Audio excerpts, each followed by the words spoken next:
As we face June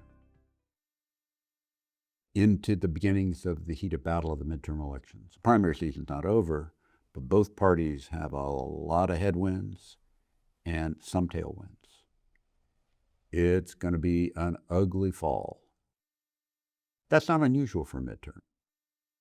The fact is, if you look at the Republican Party, they inherently suffer from very thin margins in the House of Representatives and to a slightly lesser extent the United States Senate. The redistricting efforts that have gone on have helped the Republican Party some, but in the scale of a normal midterm election where you normally get the opposition party to the president gaining seats, even a subnormal effect in that regard this time would hand the House of Representatives to the Democrats. The Republicans suffer further from the fact that they're not very popular right now, and that the president is not very popular right now. The president's popularity numbers are at levels that have never been ones that possibly allow the president's party not to get hit pretty hard in midterms. On the other hand, the president has pulled a lot of rabbits out of the hat in his career when people didn't think he could, including his re-election in 2024. We don't know if he has some tricks up his sleeve he intends to try to deploy. And if he gets his popularity up before the midterms, maybe that isn't a problem. Will he? Your guess is as good as mine. I don't want to go there. I don't want to go fur, and I don't want to go again. But that's the way the game is played. The Republicans also, to their advantage this time, relative to the Democrats, who routinely in modern history have had a lot more money to spend than the Republicans have had, that field is leveled a lot more this time. The Republicans have done well in fundraising. The Democrats still will have more, but not as much more as in normal conflicts in elections. And so that helps the Republicans. I said a moment ago, and let me restate that, the president could get his popularity numbers up from here. It's also possible he gets them down from here. And if you look at them, the easiest way to see these numbers, which are very likely wrong, but the trend of them is very likely right, you can see them on the website Real Clear Politics. And on the home page, go down the home page on the left, and you'll see where there's presidential approval rating numbers.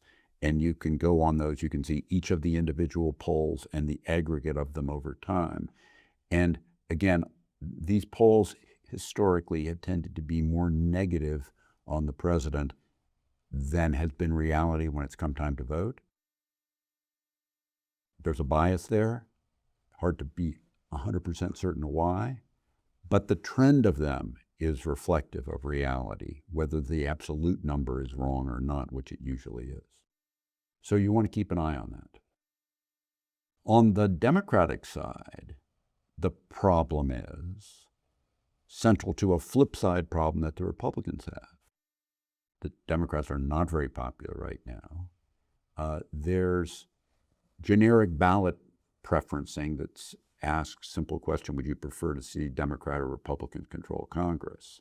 And normally the Democrats are typically about 5% ahead of the Republicans. That's kind of the base case. And that's about where they're running, which you would think right now, going back to polling, would be bigger when you see the individual elections that have been coming down this year, going mostly to the Democrats. But the Democrats are not very popular. And part of that is because of the progressive wing of the party pulling on the Democratic Party as a whole. And part of that is because to date, but not necessarily before the election's over, to date, the Democratic Party hasn't been able to coalesce around a message other than anti-Trump. Now, anti-Trump is not a message that doesn't have some juice to it with a lot of people. I mean, the Republican base is clearly not swayed by that. But the independents, they got a lot of independents that are swayed by that. The fact is, however, the Democrats would be better off if they could coalesce around a simple message that said, put us in power and we'll do this and this and this. And if you like those three things, vote for us, because that's what we'll do for you. The promise of what we will do for you is what the voters most want to hear in a way that they believe.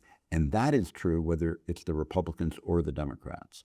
The Republicans also suffer from not having that centralized message. And partly that is because so many Republicans in office, as we go through primary season, are fearful of not having the support of the president, that they don't want to vocalize anything other than what it is the president wants and says.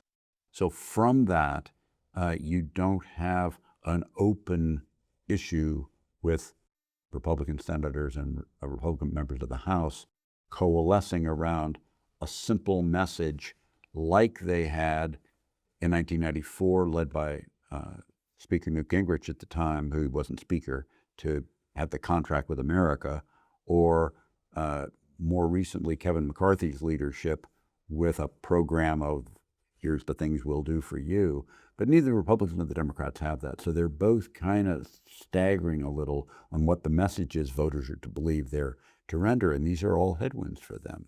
The tailwind for the Democrats is normally midterms go against the president's party.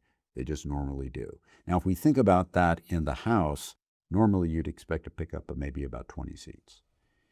In the Senate, you've got close races in a lot of places. Tom Tillis is not running for re-election in North Carolina.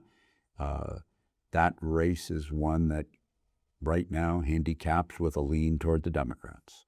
If they can take that seat, that's one down. The Democrats could, if the Democrats could pick up 4 seats, they got the Senate. The Republicans have to stave that off. Similarly, in Ohio, Husted has got Sherrod Brown running against him, former senator, lost in the last election, but knows the state inside out, knows how to campaign, will have money, and that's a close one in a state that leans Republican, if they can take that seat. Then in Maine, there's Susan Collins, who is the only, openly recognized as the only Republican that can win that state. And she has defied history repeatedly, and there's a good chance she will again and keep the state for the Republicans, but she might not. So that would be 3.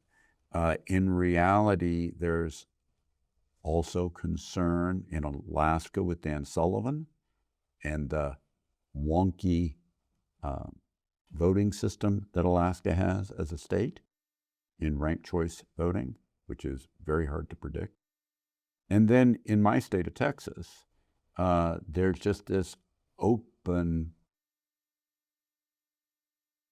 concern about how the primary comes out, and does that leave as the 2 combatants in the runoff for the Republican nomination for Senate, current Senator John Cornyn and Attorney General Ken Paxton, keep attacking each other. Does that leave a wounded Republican incumbent vulnerable? Now, Texas has been a pretty Republican state, but recent polling has been moving the other direction, making it in play.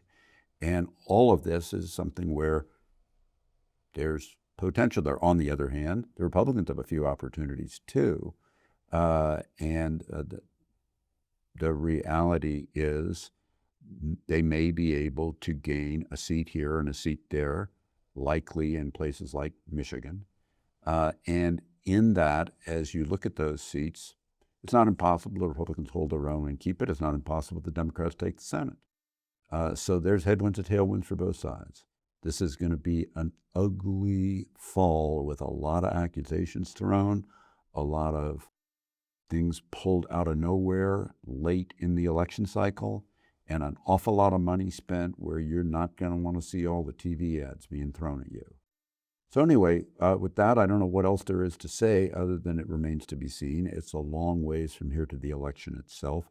Primaries aren't even begun to be finished and won't be until the end of the summer.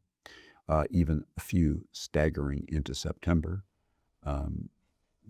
Most vividly, for example, Virginia's, which tied to the redistricting effort that they used, which failed, pushed their primary back in time from its normal June date.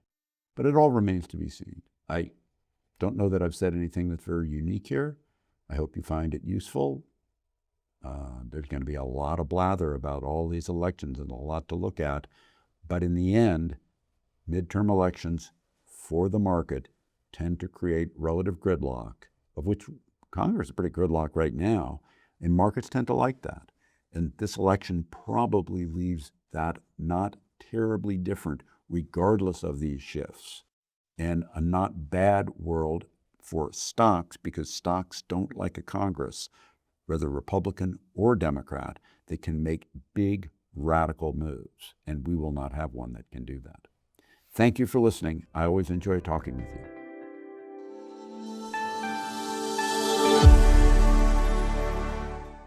Hi, this is Ken Fisher. Subscribe to the Fisher Investment YouTube channel if you like what you've seen. Click the bell to be notified as soon as we publish new videos.